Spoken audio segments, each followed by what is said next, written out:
it's creating this really deep sense of fear. And by the way, economic research shows that when that sense of fear sets in, it takes a long time to go away. It takes a year, 2 years, sometimes more. Yeah, Kevin, I mean, you understand that. The markets are speaking with one voice. They are saying thumbs down, don't like it. And the CEOs are being pretty straightforward. Jamie Dimon, a month ago, he said, or a month and a half ago, he said, if tariffs are inflationary, but it's good for national security, so be it. Get over it. Today he's saying, I don't think the American worker goes to work in the morning, changes what they're going to do because they read about tariffs, but I do think companies might, and uncertainty is not a good thing. Okay, let's separate the market from the policy. So stock market's correct about every 18 months as much as 10 to 20%. We're right in the middle of that right now.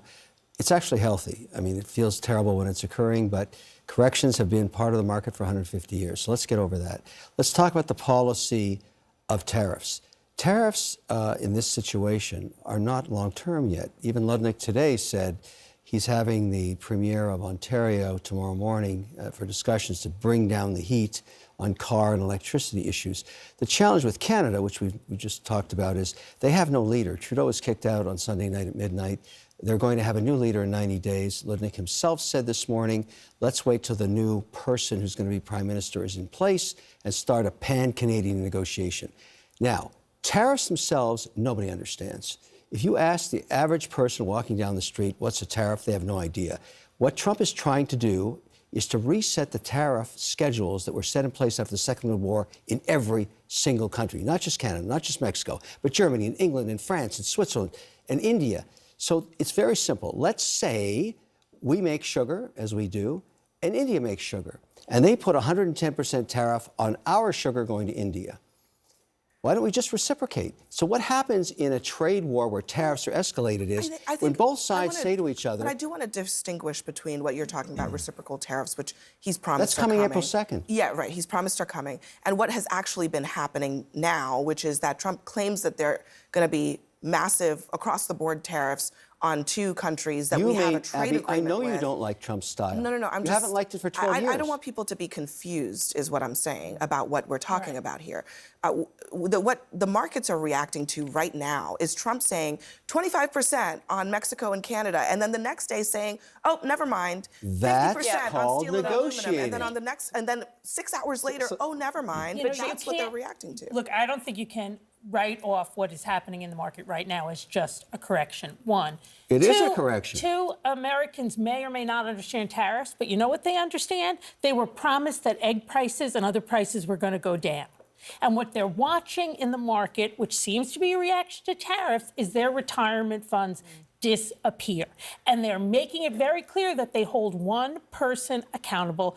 In the poll numbers, Donald Trump. He won, and us Democrats lost because we didn't focus enough on the economy, and we didn't focus it in a way that was tangible and understandable to Americans. Do you really think Americans are so dumb that they don't understand tariffs, that they don't understand that something's going to cost 25% more? Honestly, I think the person who doesn't understand tariffs is Donald Trump, who often says that it is the country that he's going to tariff that are going to pay those tariffs, when we all know it is us, like Mexico was going to build the wall, who's going to end up paying the Actually, tariffs. people don't understand So tariffs. in 1991, we had a $30 billion trade deficit.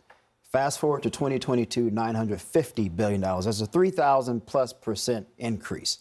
No one said anything about the price of goods going up, or at least acknowledged the price of goods, except for people on my side, going up over the past 4 years. And the point was made that it takes Americans about a year or two to get over the pain.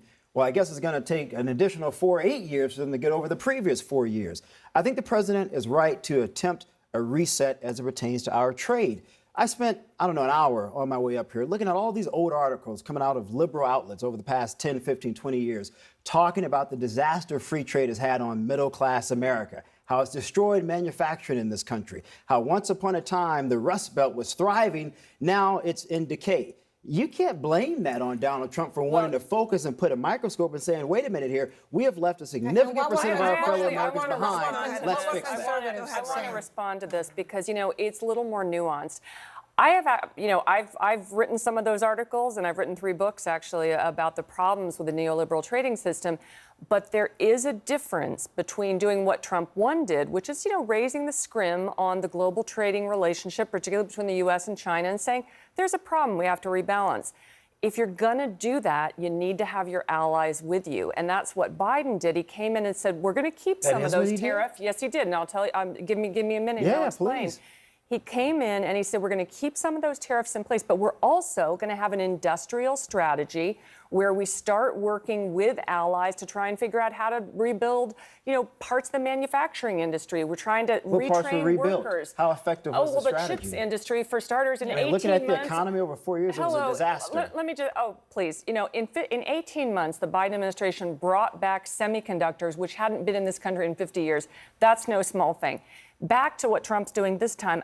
I'm not against tariffs, but if you're going to rebuild industry, you need to work with allies. You need that shared demand. And right now, by trying to do it all at once, by trying to reset everything and all alone, I don't think you're going to be able to get to that end game of rebuilding industry. I really don't. I mean, you need Canada, for example.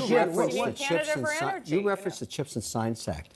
A total waste of money. I, as a private investor, would never give Intel a dime. It's being sold for car parts right now. Crappy management. I was forced to pay as a taxpayer to a really crappy company. Virtually anybody who is involved in that's ludicrous. Horrible bill. Horrible bill. Nobody says that. I take the point. I'm saying it right now because it's a horrible bill, and I hope it gets shut down. I'll let Rana respond to this because, look, I've talked to people who are in the defense industry, people who are in the technology industry. No one says that about chips and science. I'm saying it right now. Here's what they do say. No one else says it. Here's what they I'm do right. say. They say it could have gone even further. Yeah. That it's a More money to good Intel? Why the They private say sector won't invest in it? But they say it could have gone even further. Was it Republicans, a good by the way, idea? voted for it. Was it a Let's be good clear about idea that. for anybody, for the U.S., for China, for Europe, to have 92% of semiconductors made in Taiwan? No, it wasn't. But private industry was not bringing that back. You can change the tax policy to get. The government did that.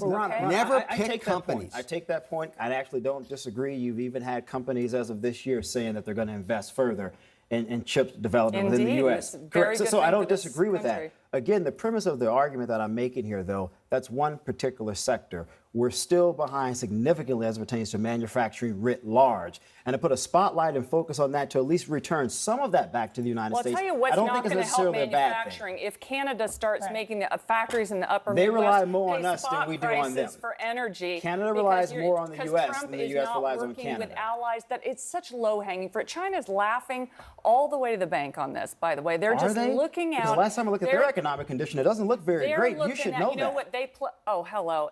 They play the long game. It's not about the quarter. It's not about the company. It's about the state. And it's about building a pathway and sticking to it. We have to do that. And warring with adversaries and allies alike is not the way to do that.